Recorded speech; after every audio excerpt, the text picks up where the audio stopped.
Hello friends, welcome to the Maya Maya YouTube channel. உங்கள் எல்லாரையும் நம்ம மாயா மாயா யூடியூப் சேனல் மூலமாக மறுபடியும் சந்திக்கிறதுல எனக்கு ரொம்ப ரொம்ப சந்தோஷம் ஃப்ரெண்ட்ஸ். எல்லாரும் எப்படி இருக்கீங்க? ரொம்ப ரொம்ப ஹாப்பியாகவும் அதே நேரத்தில் ரொம்ப சேஃபாகவும் இருக்கீங்கன்னு நான் நம்புகிறேன். தொடர்ந்து நம்மளுடைய மாயா மாயா யூடியூப் சேனல் வாயிலாக நிறைய பயனினை கொடுக்கக்கூடிய மருத்துவ தகவல்களை ஒன்றன் பின் ஒன்றாக பார்த்து கொண்டு வருகிறோம். ஒவ்வொரு தகவல்களுமே உங்களுக்கு சிறந்த முறையில் பயனளிக்கக்கூடிய வகையில் இருக்குன்னு நாம் நம்புகிறோம். அந்த வகையில் இன்னைக்கு இந்த வீடியோ பதிவில் நான் உங்களோட ஷேர் பண்ணிக்க போகிற ஒரு மிக முக்கியமான விஷயம் என்னன்னா, ஆண்களினுடைய உறுப்பின் அளவை அதிகரிக்கக்கூடிய எளிமையான மருத்துவ முறையை பற்றி தான் உங்ககிட்ட நான் இப்போ சொல்ல போகிறேன். இந்த வீடியோவை நீங்கள் ஃபுல்லாக பார்த்து முடிக்கும் பொழுது ஆண்கள் அவர்களினுடைய உறுப்பை பற்றின அந்த மனக்கவலையிலிருந்து முழுமையாக வெளிவருவீர்கள் அப்படிங்கிறதுல நோ டவுட். நிறைய ஆண்கள் பார்த்தீங்கன்னா அவங்களுடைய மர்ம உறுப்பு ரொம்ப சின்னதாக இருக்குது அப்படிங்கிற ஃபீலிங்கில் இருக்கிறாங்க. நம்மளுடைய வீடியோஸ்க்கு கீழேயே கமெண்ட் செக்ஷனில் நிறைய பேர் இது மாதிரி எனக்கு சிறுத்த உறுப்பு இருக்குதுங்க, இதனால் என்னால் என்னுடைய துணையோட திருப்திகரமான ஒரு இல்லறத்தில் ஈடுபட முடியலை அப்படின்ட்டு நிறைய வருத்தத்தை தெரிவிக்கிறாங்க. இதுக்கான தீர்வுகளையும் அதே நேரத்தில் எப்படி இருப்பதை வைத்து சந்தோஷமாக இருக்கிறதுங்கிறத பற்றியும் நான் நிறைய வீடியோக்கள் அப்லோட் பண்ணியிருக்கேன். மேற்கொண்டு சைஸை இன்க்ரீஸ் பண்ணுறதுக்கான டிப்ஸு ட்ரிக்ஸு இது எல்லாமே நான் சொல்லியிருக்கேன். பட் ஆனால் எவ்வளவு தூரம் இதை பற்றி சொன்னாலும் நிறைய ஆண்களுக்கு இது ஒரு கேள்விக்குறியாகவும் இருக்குது. கொஞ்சம் பயந்துக்கிறாங்க. எவ்வளோ தூரம் சொன்னாலும் அவங்க பயந்துக்கிறாங்க. இன்க்ரீஸ் பண்ணுறதுக்கான வழி என்னன்னு தெரியாமல் பாவம் தவிக்கிறாங்க. அவங்களுக்கான ஒரு முழு தீர்வினை கொடுக்கக்கூடிய ஒரு வீடியோவாக தான் இது இருக்கும். அவங்கள ஒருத்தராக நீங்கள் இருந்தீங்கன்னா, உங்களுக்கும் மனக்கவலை இருந்தது, உறுப்பு சின்னதாக இருக்குங்கிற ஃபீலிங்ஸ் இருக்குது அப்படின்னு சொன்னால் தயவு செஞ்சு இந்த வீடியோவை நீங்கள் ஃபுல்லாக பார்த்து முடிங்க. கண்டிப்பாலும் ஒரு மிக பெரிய ஒரு தெளிவு கிடைக்கும். அது மட்டும் இல்லாமல் உங்களுடைய உறுப்பை நீளத்தை இன்க்ரீஸ் பண்ணுறதுக்கான வழியையும் தெரிஞ்சுக்குவீங்க. சரிங்களா? அதாவது ஒரு ஆராய்ச்சி நடத்துகிறாங்க. அந்த ஆராய்ச்சியில் 170% ஆண்கள் அவர்களினுடைய உறுப்பின் அளவை பற்றிய கவலையில் இருக்கிறார்கள். சின்னதாக உறுப்பு இருக்குது அப்படின்ட்டு ஃபீலிங்கில் இருக்கிறாங்க அப்படின்ட்டு ஆராய்ச்சிகள் சொல்லுது. அதாவது அவங்க ரிப்போர்ட் படி ஒரு 10 ஆண்கள் இருக்காங்கன்னா அதில் 7 ஆண்களுக்கு அந்த கவலை இருக்குது, சின்னதாக இருக்குது அப்படிங்கிற ஃபீலிங்ஸில் அவங்க இருக்கிறாங்க அப்படின்ட்டு சொல்கிறாங்க. அப்படி பார்க்கும்போது மோஸ்ட்லி முக்கால்வாசி ஆண்களுக்கு இந்த கவலை இருக்குது, சின்ன உறுப்பு அப்படிங்கிற கவலை இருக்குது. இது ஏன் இப்போ சமீப காலமாக ரொம்ப அதிகரிச்சுக்கிட்டு இருக்கு? முன்ன இருந்ததை காட்டிலும் இப்போ இதை பற்றின கவலைகள், இதை பற்றின கொஞ்சம் குழப்பங்கள், வருத்தங்கள் ஆண்கள் மத்தியில் ஏன் அதிகமாக இருந்துட்டுருக்கு அப்படின்னு கேட்டால், கம்பேரிசன்னால தான். ஃப்ரெண்ட் ஒருத்தர் இருப்பார், அவருக்கு நல்ல நீளமான உறுப்பு இருக்கும், அவர் மாதிரி நமக்கு இல்லையேங்கிற ஒரு டிப்ரெஷன் ஒன்று.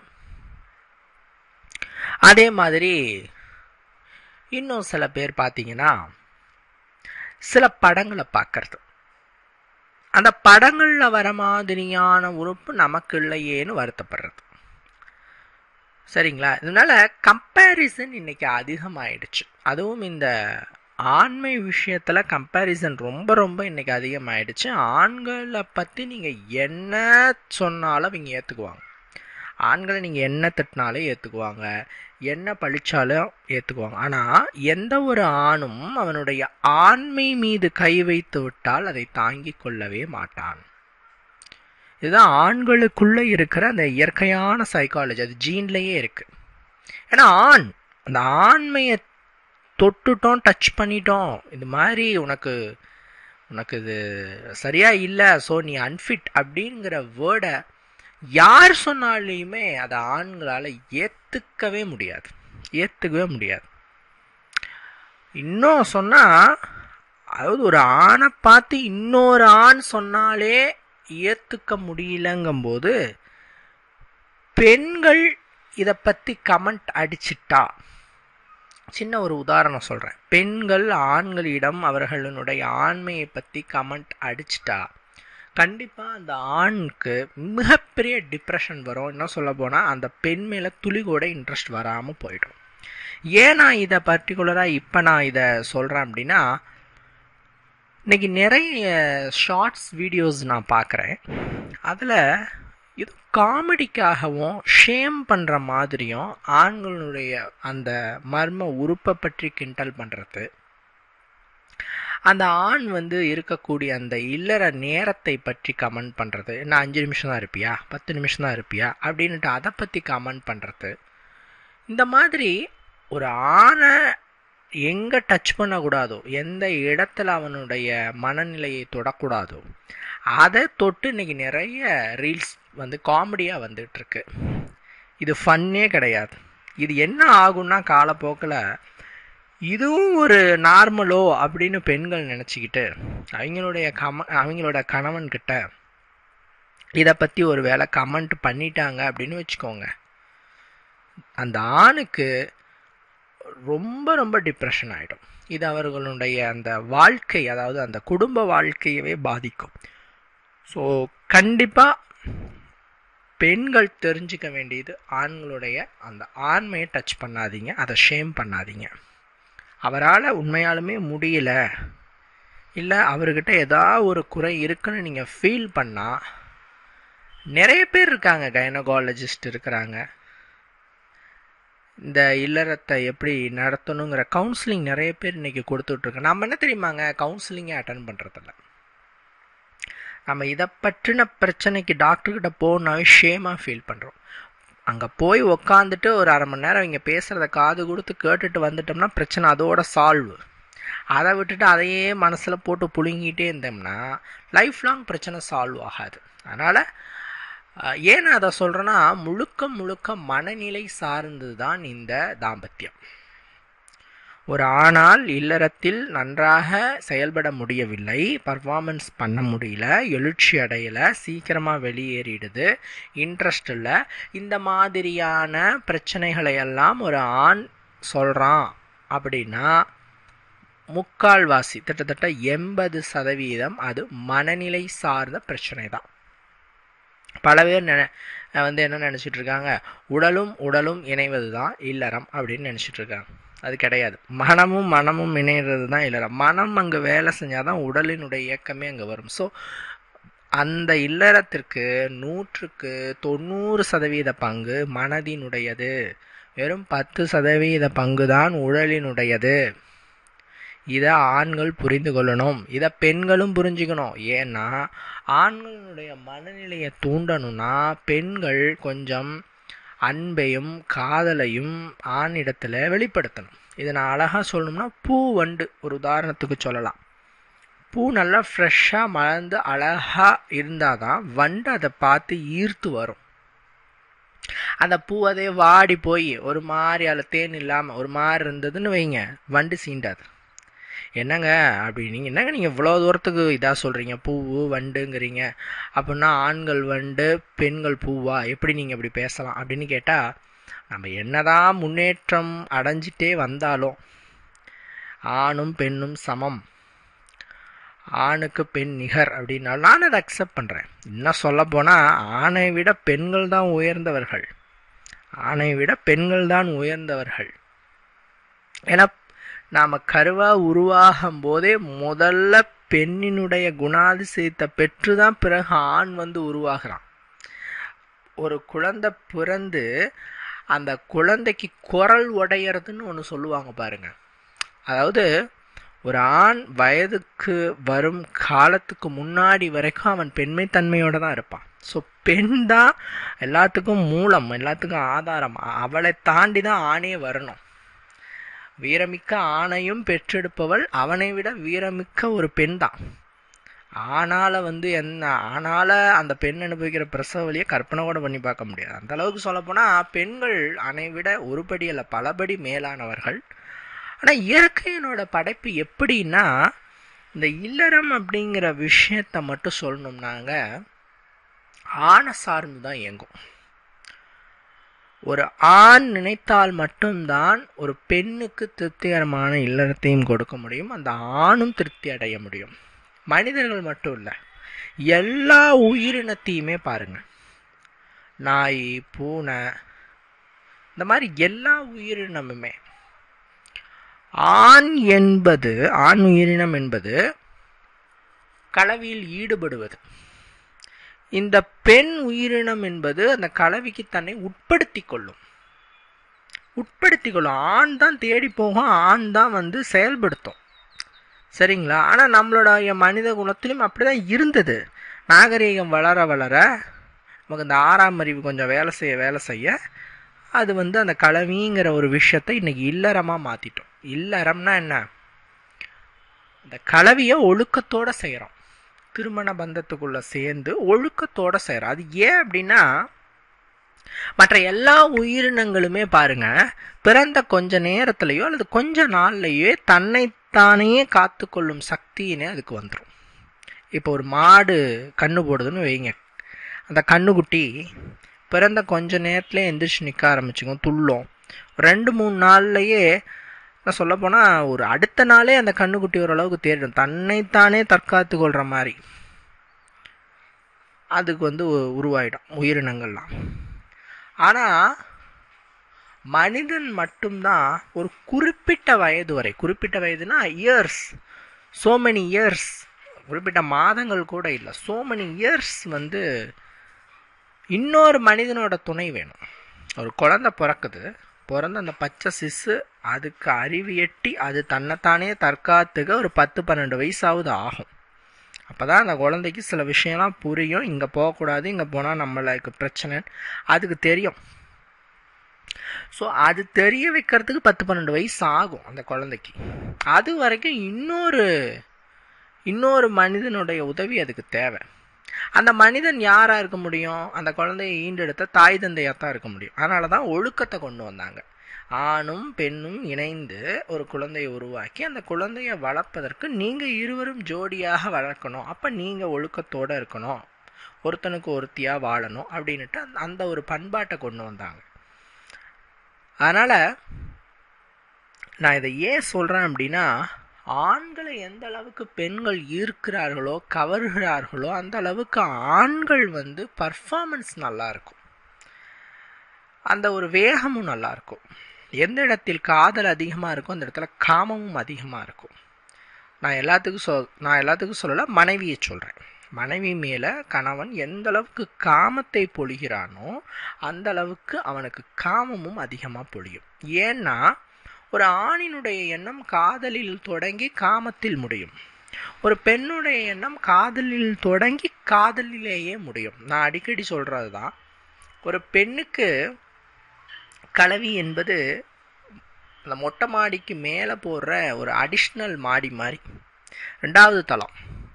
தேவைப்பட்டா போட்டுக்கலாம், தேவையில்லைன்னா கீழே இருக்கிற ஃப்ளோர்லேயே கிரவுண்ட் ஃப்ளோரையே யூஸ் பண்ணிக்கலாம்பாங்க சில பேர். தேவைப்பட்டா தேவைப்படலாம், இல்லைன்னா வேணாம், ஸ்கிப்பபிள். ஆனால் ஆணுக்கு கட்டாயமாக மேல் மாடிங்கிறது அத்தியாவசியம், தேவை, அவனுக்கு கலவிங்கிறது தேவை. அதனால தான் சொல்லுவான், ஆணுக்கு காதலில் தொடங்கி காமத்தில் முடியும், பெண்ணுக்கு வெறும் காதல் தான் வாழ்க்கை. அதனால பெண்கள் ஆணை கிளர்ச்சி அடைய வைக்கிறதுல முழு கவனத்தை செலுத்தணும்.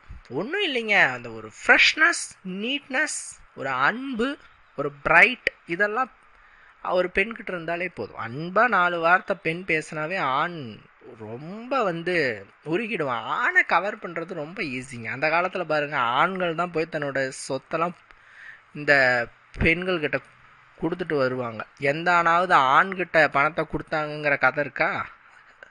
தன்னுடைய சொத்தெல்லாம் இழந்தார்கள்ங்கிற கதைகள் இருக்கா? பெண்களுக்கு கிடையாது.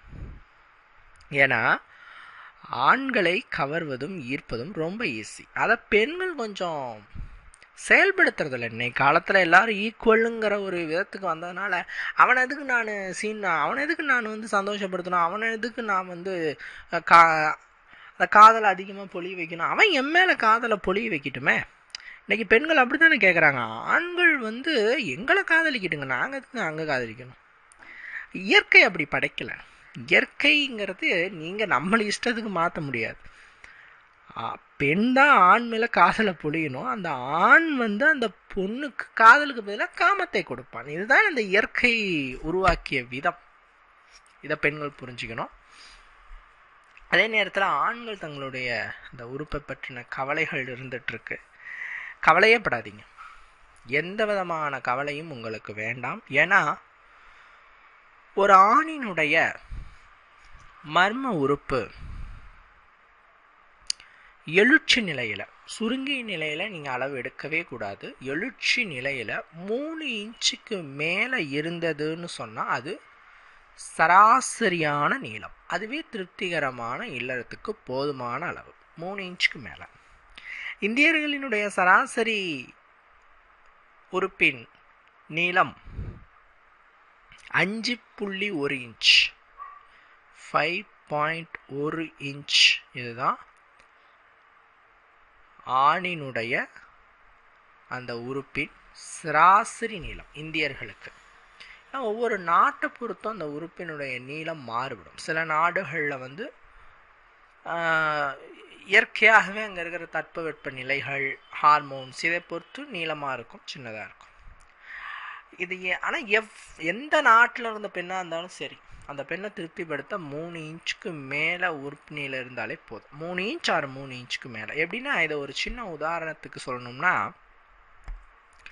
பாட்டியோட சுருக்கு பையை ஞாபகம் வச்சுக்கோங்க. மேலே இருக்கிற நாட், அந்த கயிறு தான் நரம்புகள். ஒரு பெண்ணினுடைய மர்ம உறுப்பில் முதல் 2 இன்ச் அளவிற்கு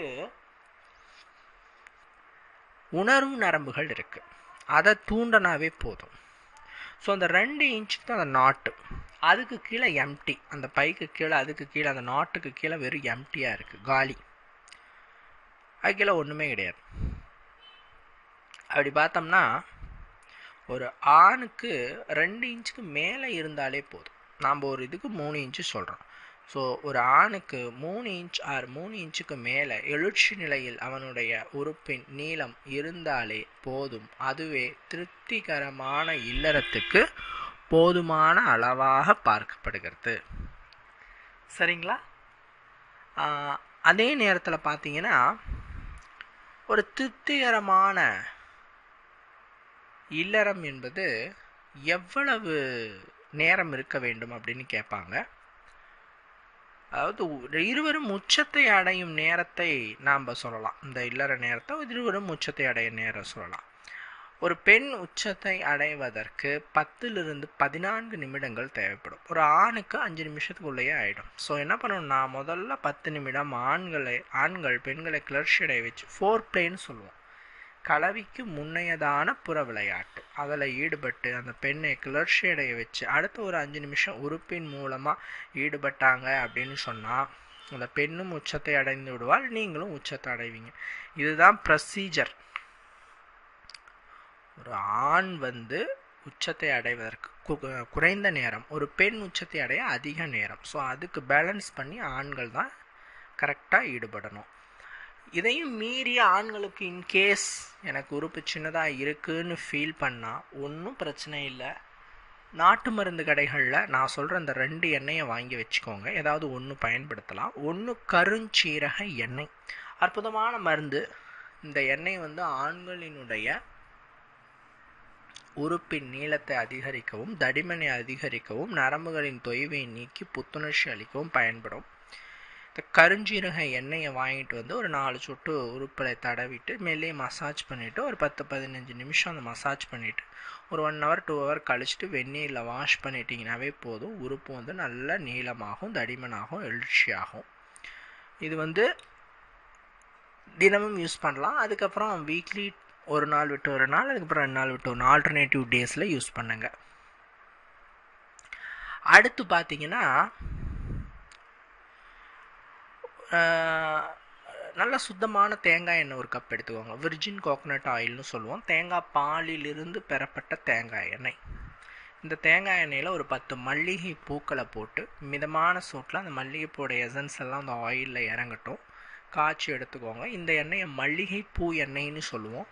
இந்த மல்லிகைப்பூ எண்ணெயையும் நல்லா ஆற வச்சு ஸ்டோர் பண்ணி வச்சுக்கோங்க. இதை ஒரு 4-5 சொட்டு எடுத்து உறுப்பில் தடவிட்டு ஒரு 10 நிமிஷம் 15 நிமிஷம் மெல்லி மசாஜ் பண்ணிவிட்டு 1 hour 2 hour கழித்து வாஷ் பண்ணிக்கலாம். இந்த மல்லிகைப்பூ எண்ணெயிலையும் அந்த சக்தி இருக்குது. ஆணினுடைய உறுப்பை நல்லா கிளர்ச்சி அடைய வைக்கிறதுக்கும் எழுச்சிப்படுத்துறதுக்கும் நல்ல நீளமாக்கிறதுக்கும் நரம்புகளினுடைய தொய்வை நீக்கிறதுக்கும் இது பயன்படும். இந்த 2 எண்ணெயில் ஏதாவது ஒரு எண்ணெய் யூஸ் பண்ணுங்கள். இதுவும் டெய்லி ஃபஸ்ட்டு வாரம் டெய்லி யூஸ் பண்ணுங்கள். அடுத்தது வாரத்துக்கு ஒரு நாள் யூஸ் பண்ணுங்கள். இப்படி வாரத்துக்கு ஒரு ஆல்டர்னேட்டிவ் டேஸ் 1 day விட்டு ஒரு நாளோ 2 நாள் விட்டு ஒரு நாளோ நீங்களே யூஸ் பண்ணிக்கலாம். இதன் மூலமாக நரம்புகளின் தொய்வு நீங்கி புத்துணர்ச்சி அடைந்து இரத்த ஓட்டம் அதிகரித்து உறுப்பு நல்ல தடிமனாக நீளமாக எழுச்சி அடையும். கண்டிப்பாக இந்த வீடியோ உங்களுக்கு ரொம்ப யூஸ்ஃபுல்லாக இருந்திருக்குன்னு நான் நம்புகிறேன். இன்னொரு பயனுள்ள வீடியோவில் நான் உங்களை சந்திக்கிறேன் ஃப்ரெண்ட்ஸ். ஓகே ஃப்ரெண்ட்ஸ், பாய்.